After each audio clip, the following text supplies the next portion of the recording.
in outreach so that we can make an impact on this area. Thank you. Right. Thank you, Sergeant Charles and Sergeant Martin.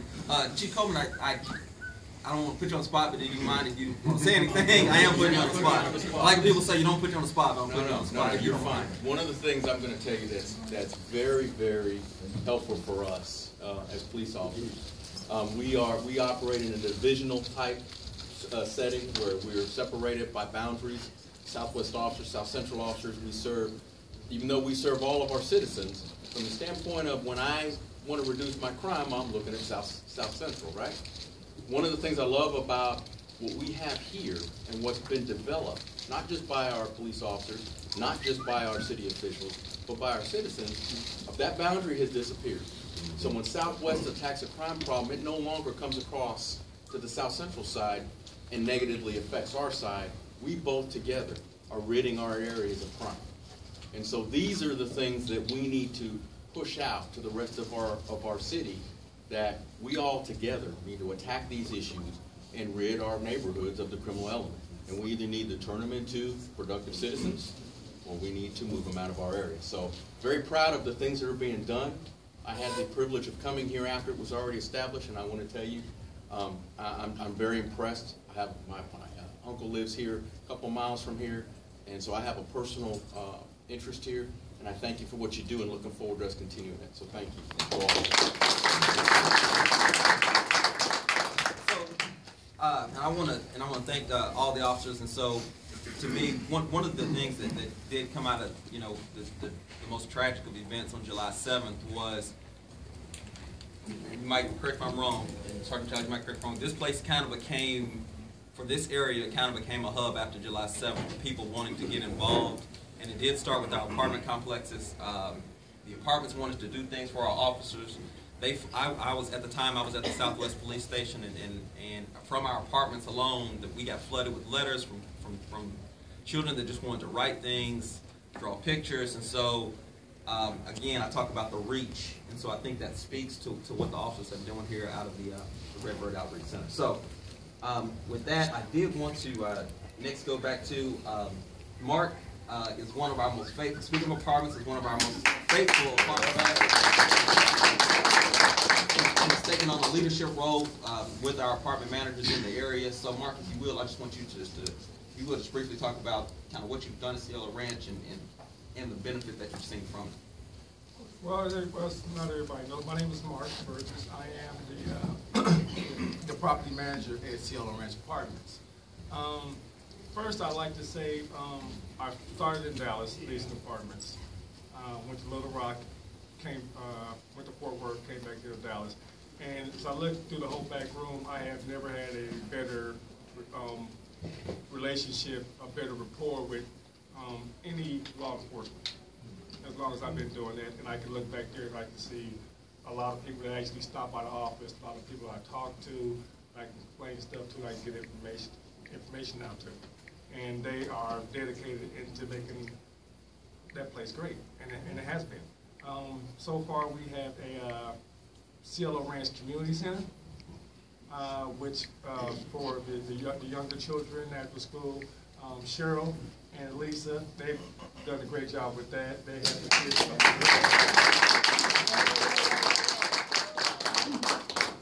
I walked in there once the construction part got finished, and they had done so much with that. I didn't even recognize the place. It looked so good. There was like just school stuff everywhere, just a ton of school stuff and shelves and just everything, like a little classroom. I love it. And like I said, Sergeant Martin, I see him a lot. When I first started, I would see officers on the property, and it wasn't a good thing. When I started Cielo, I would see like officers just show up talking to people. And over time, like I said, this is the best relationship I have with law enforcement since I've been in the apartment complex, period. Actually, ever.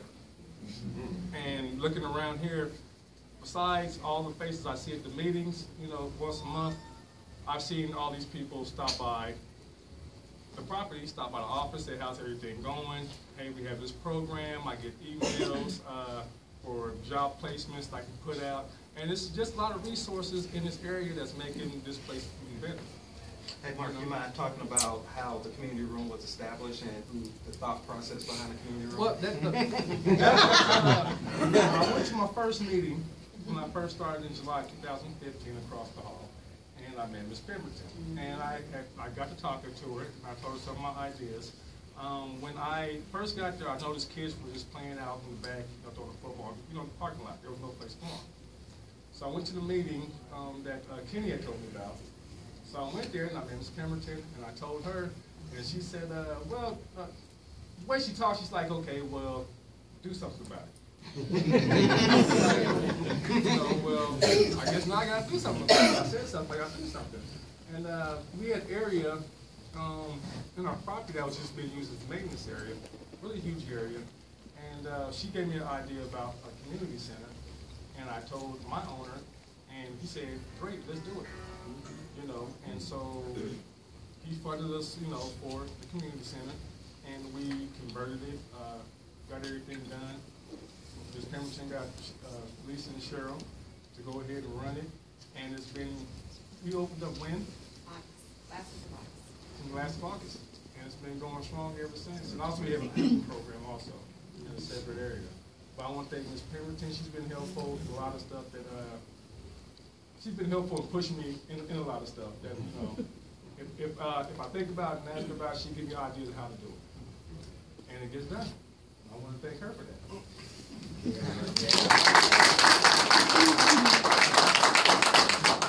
Thank you, Mark. Mark is not the only apartment manager that's really embraced this idea. We really got buy-in from probably 8 and then another 15 to 20 that have attended our meetings and kind of hopefully want to expand their growth. That allows me personally a easy segue to our elected officials. Scott, if you just raise your hand for me. Scott is the new director of multi-tenant, and so the changes that all the discussions y'all went through with Chapter 27. To our community prosecutors on the front row, I was going to have y'all speak, but we're kind of Renee's giving me the side eye. So I do want to say that the Chapter 27, the changes that y'all implemented, we're that thing's about to ramp up from mayor to our elected officials, and I think Scott, and I see it. I think you're nodding your head, and our community prosecutors agree with us. It's going to allow us to do more things to improve, not just apartments, but the big benefactor will, in my opinion, will be single-family homes, rental properties, as far as the registration procedures. And I know a lot of discussion. I know not everybody was on board, but I do think I think we all agree that it will help improve the things that we've talked about. And then with our summer program, one of the things that we did is we were trying to think of a way. Ms. P always says, if you can't get people to come to take advantage of the resources that you provide, then we got to take them to them. And so one of the things that we did, Officers of Southwest, South Central, Community Prosecution, even Code, 2 times a week we would go to our different apartment complexes. We each picked three on the Southwest side, 3 on the South Central side, and on just 2 days a week, over the lunch hour, we just went to those complexes and just spent time with the children. It was just that. It was just that simple. That turned into, sometimes it was reading, sometimes it was games, sometimes it was sports. A lot of times it was just kind of just talk to the children. So a lot of benefit came out of that. And one of the things that I think, just me personally, came out of is we were able to see issues and things that we can then implement as we go about our daily jobs. And so, during that process, during that time is when the events of July 7th happened, and we already had that relationship built in, and the children grieved for the officers, and we got to see that. We got to see that firsthand. So that was just one of the things that we're really proud of, and we're going to expand that program next summer, expand it to more apartments, to different apartment complexes. Mark, I don't want to steal your thunder, but I think that helped contribute to y'all's decision to Cielo Ranch to open up the community room. Yeah. With that, so I don't catch Miss Hammond's wrath. I'm gonna scratch these things off. Will, and I'll let Mayor speak after. I'll be real brief. Thank all of you for everything you do, and I'm glad I waited till the end, because sometimes you just need to listen and hear what's going on, and based on so many things that Jason was saying, I commend him for, you know, his leadership coming in. I remember I saw him on the elevator. He said he was just getting started, and I said I saw him maybe a few months later. I said, how your feet were soaking. So just for all your hard work, and you know, as policymakers, and that's what we do. If we're not engaged in some way on the day-to-day, or we don't know what's going on in our district and neighborhood, we're making decisions that affect millions of people and directly thousands of people. And so if we're not connected, if we're not listening and knowing what's going on, as we like to say, on the ground, then we're making decisions in a vacuum, and we don't realize the effects oftentimes of those decisions. So I'm glad that Mayor Pro Tem Wilson, even our mayor, is hands-on. Yeah. We like to be out in the neighborhood, know what's going on, and see how the decisions we make affect you. So just want to commend you for all your hard work and commitment, and stay in the fight, because we are too.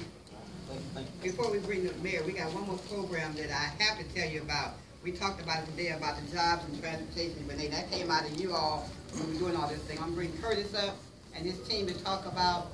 Come on quickly, y'all got come on. Y'all got to walk with it. BJ, come on, y'all, this part of this. Come on, y'all. Yeah, come on. And while you coming up, go ahead and start talking. Okay, ma'am, my name is Curtis Portland. I'm the president and CEO of Southern Dallas Logistics. Okay. And one of the things we came to realize is getting jobs is not enough. People need to be able to get to those jobs.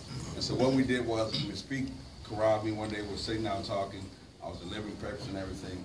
She said, you need to start delivering people.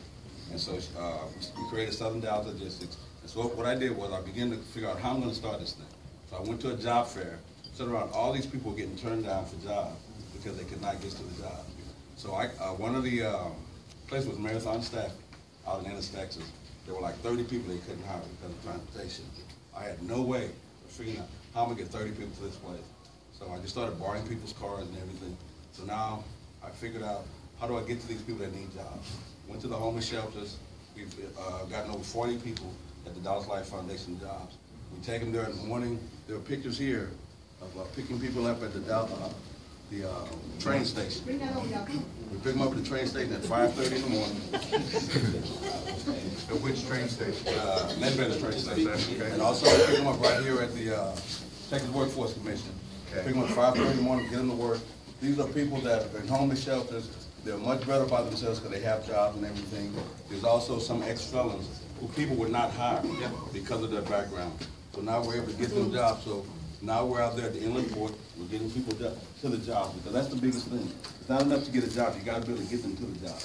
Our biggest issue now is, since we started this in August, we've employed over 200 people. Yeah. 200 people. The other great thing is, these police officers around here, they're calling me every day. They're meeting panhandlers that want jobs. There's at least 10 to 20 people that come in this office every day looking for jobs, and we hire them. We get them employed. On average, about 20 people a week. We're getting them jobs to this one warehouse out in Ennis. You know, it's about 35 miles one way. But our biggest issue now is we've got a lot of people need jobs, but we need vans. We need vans bad in order to continue this, because a lot of people are on hold because we don't have vans. But the connection is there. We provide the transportation and everything. I want to thank LaShawn, she's working with us and everything. So we just need vans. I want to thank the police officers that help us. They call us every day. They meet panhandlers. We've got several of them and I'm nervous because I'm just excited to see that we can do this.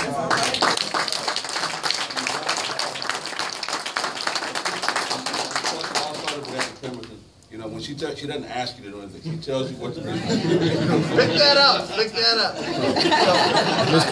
I got to understand this, okay? Congratulations, first of all. Okay. How many people a day do you take? We take 20 in the morning and 20 in the evening. Okay. They're not necessarily the same people? No, these are all 20 different people. And you pick them up and bring them back? We pick them up at the Ledbetter station. Okay. We take them to the Ennis warehouse. Okay. They work 12-hour shifts. They work 7 to 7. Okay. And then we pick up the evening crew, take them out there, bring back the morning crew. Got it. Back over here. So that's 40 people. That's 40 people. Right. Okay. Now, how do you fund this? They do a payroll deduct. They do a payroll deduct. Okay, so these people are actually paying for their transportation. Exactly. You're charging them. That's great. Exactly. Okay, and so how big a business could this be? And I want just you to remember that somebody named Uber made it. Okay? To me, this is the model, what we need to do in Southern Dallas. And talk about economic development, okay? This is the best money we could be spending to figure out how to. Well, and the biggest thing right now, we've got one van, and what I've been having to do is call them friends and say, hey, I need you to wake up. I got 10 people I cannot get to Look, work. LaShawn's told me about it, Right, and so we just need to put a business plan together to scale it, okay? So the connection is there. The jobs are there, and it's a matter of, and that's why we're called Southern Dallas. We're connecting people in the southern sector with jobs all over the metro. So the Southern Dallas Logistics, did you operate Southern Dallas Yes, I'm Logistics the president. before you did this? No. So this is a new company that Right. you created? Exactly. And how many employees you got? These are my 2 drivers right here. Okay. And we've got more drivers on the way once we can get more vans. All And right, he great. tell you, the logistics person, he's the paper man, and he takes care of all the payroll and all that kind of stuff. You all are scaring me with those cameras. What are you doing, CW? You know what I'm doing. In fact, I need to work with them on getting them a used bus Yeah, from Dallas County Schools. okay. And that'll solve some problems. All right. That's what Yeah.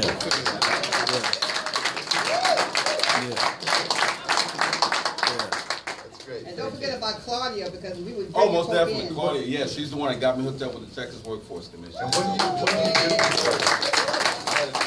They need a bus. So you did small deliveries and stuff, and you turned into people delivery. Yes, sir. Yes, sir. That's fabulous. Thank you, Curtis. That's that, you know, people come together, great ideas are fostered, and somebody like Curtis can expand on it and turn it into something that benefits the entire city. So with that, Mr. Mayor, if you want to, no, that's Benet. That's coming from Benet telling you. All right, okay, first of all, excuse me, even before first of all, I think I said southeast out there when I was young. We knew we were. I know where I am, so I'm sorry about that. I know this is South Central and Southwest, so thank you. It hit me. What's that? I was the chief at South. Okay, thank you for pulling me down. Just on a personal note, I think we were scheduled to do this over the holidays, and I had a personal issue with my son, and I wasn't able to, so I apologize for that. And Friday nights are hard. It's a hard week, and I'm exhausted. And when my wife asked me where I'm working tomorrow, okay, and I don't say from home, okay, she usually gets mad, okay, and I am down on Saturday morning because I'm back at it again. I figured out, but I also believe, I've got an old saying, that people do what they want to do, and I work every Saturday, it seems like, and so I must be wanting to do this, and I figured out why I want to do it. Because, well, I know, but I want to do it because I get buoyed up through this. I get lifted up and say, this is what's great about being mayor. This is what builds our city. This is what is community, and it gives me the spirit to go deal with the rest of the stuff on Monday through Friday. And so thank you for lifting me up and to see this, not only what's happening here in the Redbird development, but really, as I talked about, the community at large. And I just have a couple of questions. I guess it comes back to you, okay, and your partners. How many apartment complexes do we have in the area? However we want to define the area, okay? How many buildings? I would say, Mr. Mayor, I would say when we have this actually started with District 8 Apartment Manager Association. 16 to 18 was a number that we say the Camp Woods Redbird apartment area. but that number is actually, we counted out, if you go expand it out, because we've grown with the addition of South Central, I would say it's closer to about 24. Okay, so there are 24, how many units? 50, 100? So just, What the average, I would say, what, about 120? 120. Okay. All right, 20 plus units at 120 units apiece, right? Okay. How many of that 20 plus are active in the association and well, you know, sign me up and they could be sitting right here? I would say, you know, how you ever want to define active, but attend our meetings, 16, to say 12 to 16 attend our meetings regularly, and then we have about 6 or 7 that want to do more than just, they do more than 1 to 10 meetings. Right, so 6%, 6 of them get VIP, and you got about half of them, a little more than half of them, will participate in some way. So the key is to get the other half, okay, and then figure out how we mobilize this thing. I think that this has helped me to understand, because I have to put up numbers to it to understand how much progress we're making or look, we have, and I just want to back up for a second and talk about what Neighbor Up is, because that's a little bit confusing to people, okay? Because we've got Neighborhood Plus and we have, what is this? And the idea with Grow South, and I love what Ms. P has said, I'm kind of with her. Vinay always talks about grace and weight and stuff. I'm going with Miss P. I want to kind of get it done tomorrow, okay? And I was trying to figure out how we can make stuff happen quicker. And to me, it's not just about what has happened at City Hall. It's what's happened at the school district. It's what's happening at the county. It's what's happening with Parkland and our healthcare system. It's what's happening with Workforce Solutions. It's what's happening with the chambers. I mean, to make a community transform, you have to have a lot of people around the table. So the thought was, let's pick a couple areas and let's test if we all got together, okay, and didn't work through the bureaucracies, could we transform better? And so that's why we got private money to come in and hire LaShawn. So LaShawn reports to not the city, but to this board of everybody. And she's got everybody's ear, so she can kind of get the platinum service, okay, to get the light poles. We got community prosecutors doing a lot of that stuff, but about the big transfer. Now, here's the question that we had. That doesn't mean she's going around working and saying, what do you need, ma'am? What do you need, sir? How can I make that happen? Because she doesn't have enough hours in the day to do that, and the problems are too long.